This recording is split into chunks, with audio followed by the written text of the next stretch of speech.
हमारे इस चैनल अजीत सोनी ऑफिशियल को लाल रंग का बटन दबाकर चैनल को सब्सक्राइब करें और नए नए गाना जल्द ही सुनने के लिए बेल आइकन के घंटी को दबाएं ताकि हमारा सभी गाना आप तक आसानी से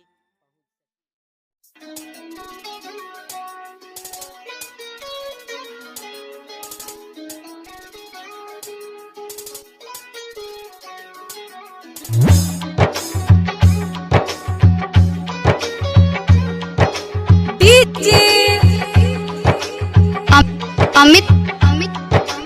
आर्या मिक्स बाय रागनी रिकॉर्डिंग स्टूडियो मीरगंज।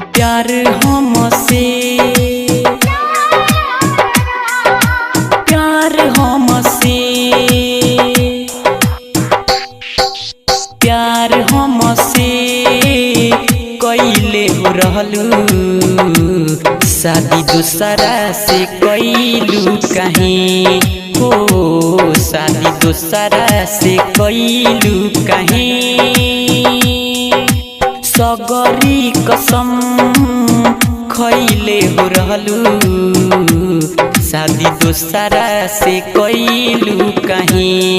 हो शादी दूसरा से कैलू कहीं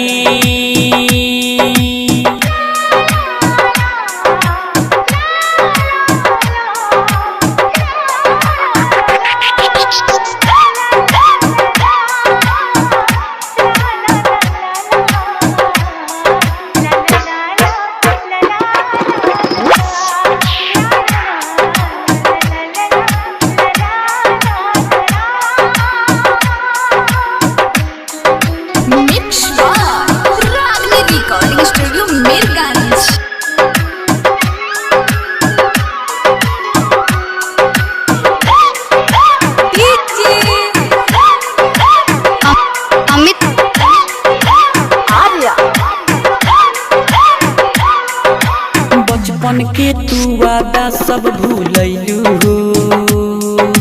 दूसरा के नमवा के मेहंदी तू रचैलू केकरा सहारे अब हम बोला जी हो मन करे कि घोर के जहर पीही हो तोहरे बिना तोहरे बिना तोहरे बिना जियब कैसे सुख मिली के तनु चाहे हो सुख मिली के तनु चाहे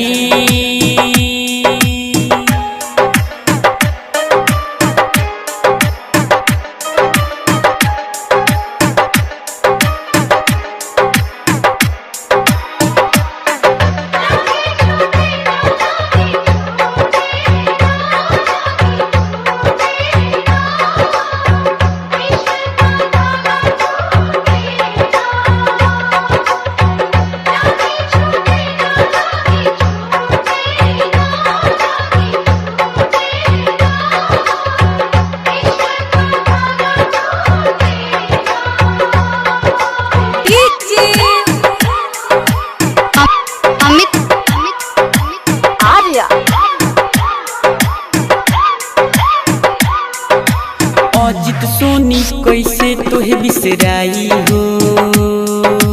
दिल में अभियो बारू कैसे दिखाई हो अमित यासिक बहुते याद सतावेला रही रही मनवा हमके पागल बनावेला तोहरे खातिर तोहरे खातिर तोहरे खातिर मोर मिट जाई दुख के तनो सीतम हो सहे हो दुख के तनो सीतम हो सहे।